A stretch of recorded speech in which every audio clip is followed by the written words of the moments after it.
नमस्कार दोस्तों, स्वागत है आपका ऑटो पल्स के इस हफ्ते के धमाकेदार ऑटो न्यूज राउंडअप में। इस हफ्ते ऑटोमोबाइल इंडस्ट्री में स्कूटर से लेकर सुपर बाइक तक और एसयूवी से लेकर न्यू ईवी लॉन्चेस तक हमें बहुत कुछ नया देखने को मिला है। और सबसे बड़ी बात, जीएसटी रिफॉर्म्स ने मार्केट का मूड ही बदल दिया है। तो चलिए शुरू करते हैं बिना ब्रेक लगाए। तो इस हफ्ते की सबसे पहली खबर, स्कूटर लवर्स, ये आपके लिए है।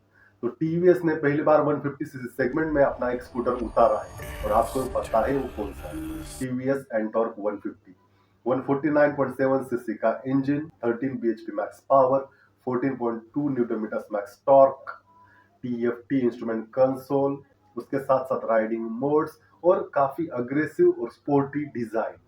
तो टीवीएस अपनी एंटॉर्क 150 में बहुत कुछ ऑफर कर रहा है और उसकी कीमत क्या होगी? मात्र 1.17 लाख से शुरू होगा ये।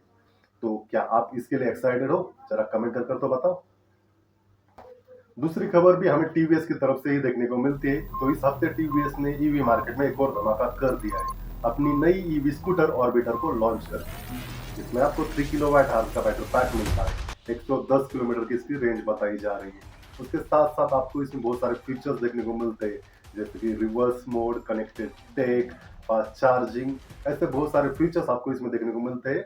तो ये काफी मॉडर्न स्टाइलिंग में अर्बन राइड्स के लिए एक सूटेबल पैकेज होगा। और इसका सीधा कंपटीशन होने वाला है ओला S1X और एथर 450X के साथ में। तो आपको क्या लगता है, ऑर्बिटर कैसा परफॉर्म कर सकता है? क्या ये लोगों को पसंद आएगा? जरा इसको भी कमेंट करके बता दीजिए। तीसरी खबर भी हमें टीवीएस की तरफ से ही देखने को मिलती है। हाँ, यहाँ पर मैं एक बात क्लियर करना चाहता हूँ, मैं कोई टीवीएस का फैन बॉय नहीं हूँ, लेकिन जिस तरह टीवीएस काम कर रहा है और इसका जो मार्केट में न्यूज निकल कर आ रही है, हमें उसे कवर करना बनता है। That's why we are covering this news. TVS Apache के 20th एनिवर्सरी पर टीवीएस ने अपनी अपाचे आरटीआर 164V और 204V में कुछ बदलाव करे हैं, जैसे कि class D projector headlamp, 5 inches का TFT instrument console, Bluetooth connectivity, voice assist feature, traction control, ऐसे बहुत सारे फीचर्स के साथ में आपको ये अपाची देखने को मिलने वाली है। और ऊपर से कुछ नए कलर स्कीम और special black champion gold edition आपको इसमें देखने को मिलता है। और प्राइस 1.47 लाख से शुरू होती है। अब अपाचे की 20th एनिवर्सरी पर टीवीएस ने बहुत कुछ करने की कोशिश करी है, पर यह बात समझ में नहीं आ रही कि 20th एनिवर्सरी अपाचे की थी या फिर पल्सर की। नेक्स्ट खबर आती है डुकाटी से। एडवेंचर टूरिंग का किंग वापस आ गया है। डुकाटी मल्टीस्ट्राडा V4 और V4S। प्राइस 22.98 लाख से शुरू। 1158 CC V4 engine, 170 bhp max power, radar based adaptive cruise control, blind spot detection, forward collision warning, ऐसे बहुत सारे एडवांस टेक आपको इसमें देखने को मिलते हैं। ये सिर्फ बाइक नहीं, ये चलता फिरता कंप्यूटर आप इसे कह सकते हो। तो आप मुझे एक बात बताओ, क्या इंडिया में कोई इतनी हाईटेक मशीन लेकर एडवेंचर टूरिंग पर निकलता है? कमेंट में उन राइडर्स को टैग करो। फिर नेक्स्ट न्यूज आती है कवासाकी की तरफ से। कवासाकी ने अपनी 2026 की निंजा ZX-10R को लॉन्च कर दिया है। 19.49 लाख से प्राइस शुरू होती है। इसमें 193.3 हॉर्स पावर का इंजन देखने को मिलता है, जो कि पिछले वेरिएंट से थोड़ा पावर कम प्रोड्यूस करता है। पिछली ZX-10R में आपको लगभग 200 हॉर्स पावर का इंजन देखने को मिलता था, तो उससे कम ही है और प्राइस में थोड़ी ज्यादा है। 99,000 से इस वेरिएंट की प्राइस बढ़ चुकी है। तो इस साल के वेरिएंट की प्राइस बढ़ चुकी है, लेकिन निराश मत होना, आपके लिए एक और गुड न्यूज है। तो अगर आप पिछले साल के ZX-10R वर्सेस 1100 या फिर निंजा 1100 SX को लेना चाहते हो, तो इसमें आपको 1 से 1.5 लाख रुपए का डिस्काउंट कवासाकी देने वाला है। ऐसी भी न्यूज बाहर निकल कर आई है। तो ये ऑफर 30 सितंबर तक ही वैलिड रहने वाली है। तो जल्दी से जाओ और देखो कुछ मिलता है क्या। इसके बाद हम एंटर करने वाले हैं 4 व्हीलर सेगमेंट में। तो मारुति ने अपनी मिड साइज एसयूवी विक्टोरियस को अनवील कर दिया है। ये Hyundai क्रेटा का डायरेक्ट राइवल हो सकती है। 1.5 लीटर पेट्रोल और CNG option, bold grille, connected tail lamp और प्रीमियम इंटीरियर। पोजीशनिंग इसकी ब्रेजा से ऊपर और ग्रैंड विटारा से नीचे रहने वाली है और फेस्टिव सीजन में ये लॉन्च हो सकती है। अगली खबर Hyundai की तरफ से। Hyundai ने अपने पॉपुलर मॉडल्स का नाइट एडिशन लॉन्च कर दिया है, जैसे Creta electric night, Creta king, Alcazar night और i20 नाइट। ये कुछ पॉपुलर मॉडल्स है जिन्हें Hyundai ने नाइट एडिशन में लॉन्च करा।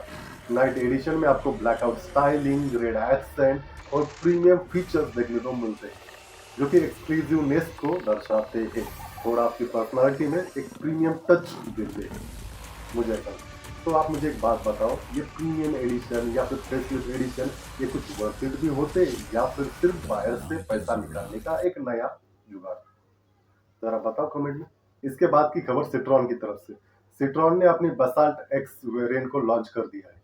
ब्रॉन्ज एक्सेंट, 360 व्यू कैमरा और प्रीमियम इंटीरियर के साथ में एक कॉम्पैक्ट एसयूवी जो कि बायर्स के लिए एक स्टाइलिश ऑप्शन भी हो सकता है।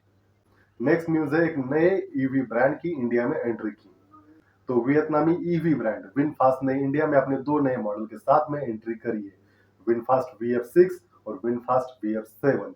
विनफास्ट VF6 में आपको 59.6 किलोवाट आवर्स का बैटरी पैक देखने को मिलता है और इसकी रेंज 399 किलोमीटर तक बताई जा रही है। और दूसरा VF7, इसमें 75.3 किलोवाट आवर्स का बैटरी पैक मिलता है और इसकी रेंज 450 किलोमीटर तक बताई जा रही है। अब इसकी रियल रेंज क्या होगी, ये जब रियल लाइफ में इसकी टेस्टिंग होगी तभी पता चलेगा। लेकिन जो अभी कंपनी की तरफ से फिगर्स बताए जा रहे हैं वो ऑन पेपर फिगर्स है, ये कंट्रोल एनवायरनमेंट में करी गई टेस्टिंग के फिगर्स है, जो कि एक्चुअल में इनमें काफी डिफरेंस होने वाला है। तो जो ऑन पेपर फिगर्स कंपनी बताती है आप उन पर ज्यादा भरोसा मत करो, एक्चुअल में टेस्टिंग लो, उसके बाद अपना डिसीजन बना लो। तो जो भी हो, जैसा भी हो, लेकिन हम इंडियन कस्टमर्स के लिए एक और ऑप्शन मिल चुका है। तो क्या आप इस नए ब्रांड पर भरोसा करोगे? ये भी बता दो कमेंट में। इस हफ्ते की सबसे आखिरी न्यूज आती है हमारे highway and road transport ministry से। तो पिछले कुछ दिनों से जो E20 फ्यूल के ऊपर कंट्रोवर्सी चल रही थी, इसके ऊपर एक और बार हमारे highway and road transport minister Nitin Gadkari का स्टेटमेंट आ चुका है। उनका ये कहना है कि जो E20 फ्यूल के ऊपर कंट्रोवर्सी हो रही है, ये कोई टेक्निकल इशू के कारण नहीं हो रही है, इसे आर्टिफिशियली बनाया जा रहा है, जो एलिट पेट्रोल लॉबी है उनकी तरफ से। इथेनॉल की और 450-500 फैक्ट्री है देश में, वो गांव में है। किसानों को 1 लाख करोड़ उसका फायदा हुआ और उसमें से किसानों का इसका फायदा हो रहा है, देश का इंपोर्ट बच रहा है, प्रदूषण कम हो रहा है और इथेनॉल का रेट टेंडर निकलता है, कैबिनेट उसका रेट तय करती है। कोई पॉलिसी में मेरा कोई संबंध नहीं। और मैंने इथेनॉल आने के पहले शुगर फैक्ट्री डाली थी, उसका बाय प्रोडक्ट है और टोटल इथेनॉल के सप्लाई में भी तो मैं देखता नहीं, मेरे लड़का देखता है, वो 0.5% भी सप्लाई नहीं है। वो लोग चिल्लाकर झूठा प्रचार कर रहे हैं कि भाई ये इनके फायदे, मेरा कोई संबंध नहीं। ये सोशल मीडिया पे जो कैंपेन चल, जब मैंने इसकी इंक्वायरी की तो ये पेड कैंपेन था, तो मुझे खुशी हुई कि कम से कम इस बहाने जो इन्फ्लुएंसर वाले थे उनको तो माल पानी मिला। तो आपका इसके ऊपर क्या कहना है? क्योंकि जितने भी हमने अभी वीडियोस देखे, ब्लॉग्स पढ़े, आर्टिकल पढ़े और सरकार ने भी जो नीति आयोग में डॉक्यूमेंट्स भेजे हैं, तो इन सबको पढ़कर यही पता चल रहा है कि E20 फ्यूल का जो पुरानी व्हीकल्स है उनके ऊपर इम्पैक्ट तो है। मतलब पुरानी व्हीकल्स जो है उनमें माइलेज तो ड्रॉप होगी और इसके बहुत सारे वीडियोस आपको सोशल मीडिया पर देखने को मिलेगी। उसके साथ साथ इंजन के ऊपर भी इसका लॉन्ग टर्म यूजेस में कुछ तो परिणाम देखने को मिलेगा। ये बहुत सारी चीजों को हार्म करेगा, ऐसा कहा जा रहा है। तो आप इसके बारे में क्या सोचते हो, जरा कमेंट कर तो बताइए। तो दोस्तों, ये थी इस हफ्ते की सबसे बड़ी ऑटो न्यूज अपडेट्स। अगर मुझसे कोई छूट गई है तो आप मुझे कमेंट कर बता दीजिए, मैं उस कमेंट को पिन कर दूंगा ताकि अदर व्यूअर्स को भी वो पता चले। उम्मीद करता हूँ ये वीडियो आपको अच्छी लगी होगी। अगर वीडियो अच्छी लगी है तो आपको पता है क्या करना है, वीडियो को लाइक और चैनल को सब्सक्राइब। तो मैं हूँ आपका होस्ट और दोस्त विजय, मिलता हूँ आपको अगले हफ्ते के ऐसे ही धमाकेदार राउंड अप में। तब तक के लिए drive safely, stay happily, bye.